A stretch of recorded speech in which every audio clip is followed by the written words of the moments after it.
Mumbai digital news में आपका स्वागत है। मुंबई डिजिटल न्यूज के साथ बने रहिए, हम आपको ताजा तरीन खबरों से जोड़ते रहें।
सरचिटणीस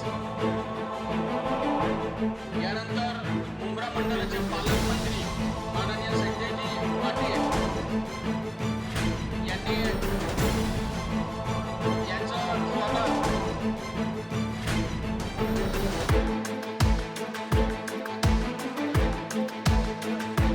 यानंतर आपले भारतीय जनता पार्टी ठाणे जिल्ह्याचे माजी सरचिटणीस मनोज सुरकर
खेलकर जी, आज बुमरा कौसा में भारतीय जनता पक्ष का विस्तार होता हुआ दिखाई दे रहा है। आपके नेतृत्व और मार्गदर्शन में अनिल भगत जैसे बुमरा कौसा के पुराने नेता पार्टी से जुड़ने के बाद लोगों का सिलसिला जो है जुड़ने का बढ़ता जा रहा है। क्या कहेंगे आप? वो और भी बढ़ने वाला है जी।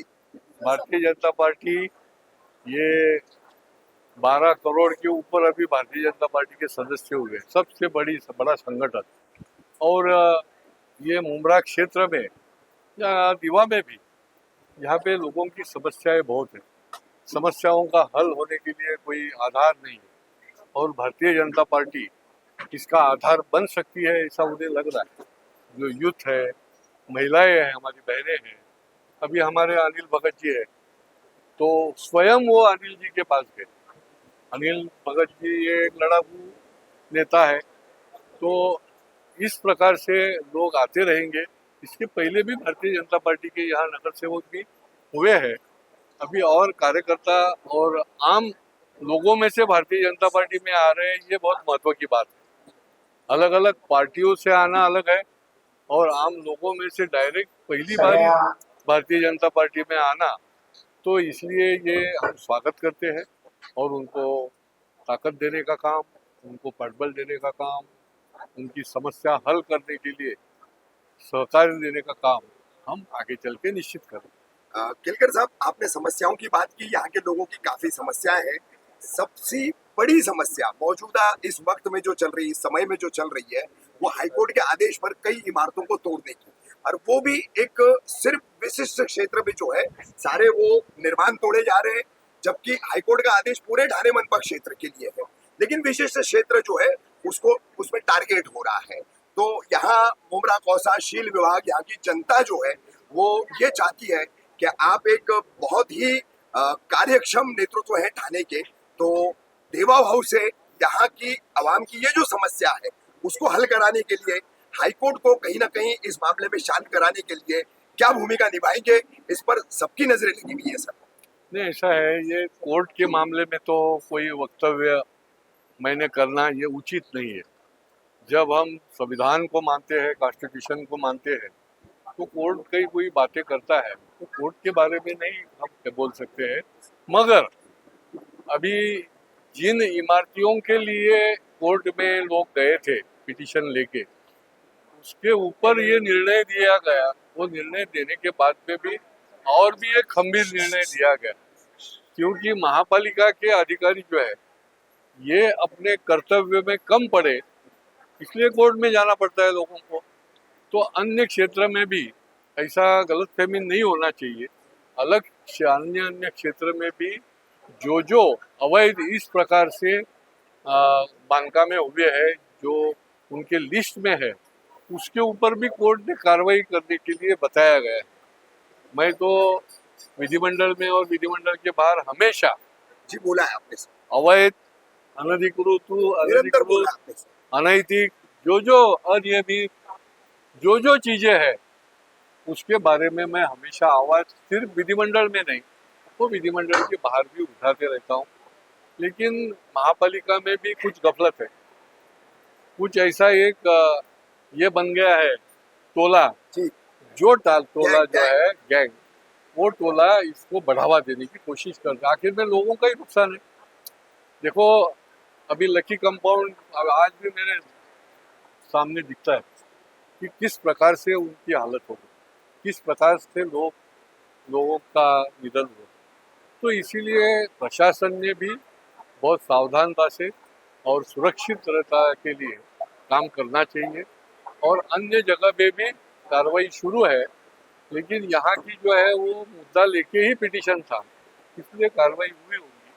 लेकिन बाकी के क्षेत्र की भी कार्रवाई करने का काम होना चाहिए। जो कोर्ट के सामने आया है, कोर्ट के निर्देश का पालन होना चाहिए। सर, इसमें दोषी अधिकारी जो है, आप शुरू से मुद्दा उठा रहे, हम लगातार देखते रहते, विधिमंडल के बाहर भी, विधिमंडल के अंदर भी, आप मुखरता से इस मुद्दे को हमेशा उठाते रहे। लेकिन मनपा के जो थाने मनपा के दोषी अधिकारी हैं साहब, आज तक कोई भी घेरे में नहीं आया है। बिल्कुल निचले जूनियर क्लर्क, सीनियर क्लर्क, इस लेवल के क्लर्क लोगों को सिर्फ सस्पेंड करके प्रशासन अपनी चमड़ी बचा लेता है। इनके लिए क्या करेंगे साहब? देखो, प्रशासन इस प्रकार से उन्होंने नीचे के स्तर के लोगों के ऊपर कार्रवाई करना, जो वहाँ का प्रमुख है सहायक आयुक्त का, उसके ऊपर कड़ी से कड़ी कार्रवाई होनी चाहिए। तो कोर्ट ने भी बताया है कि लास्ट में तो आयुक्त के ऊपर हमें कार्रवाई करनी पड़ेगी, तो हमारा स्तर नीचे हो गया। थाना ऐसा नहीं है, थाना का नाम इस प्रकार से कुछ अधिकारी खराब करेंगे तो हम मानेंगे नहीं। हमने तो इसके ऊपर आगे जाके मांग की है कि जो एक्स अधिकारी है और अभी के अधिकारी है, कुछ देखो सब अधिकारी ऐसे नहीं रहते, कुछ अच्छे काम करने वाले भी रहते हैं, तो उनकी हम तारीफ भी करते हैं। लेकिन जो अधिकारी माजी उनकी भी प्रॉपर्टी की इंक्वायरी होनी चाहिए, ये हमारी मांग है।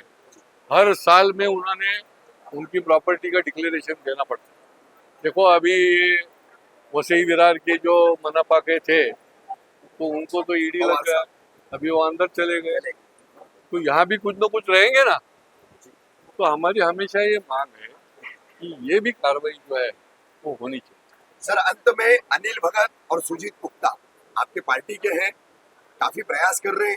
आज ये पक्ष प्रवेश जो इन दोनों की मेहनत से हुआ है, इन दोनों के लिए क्या कहेंगे सर?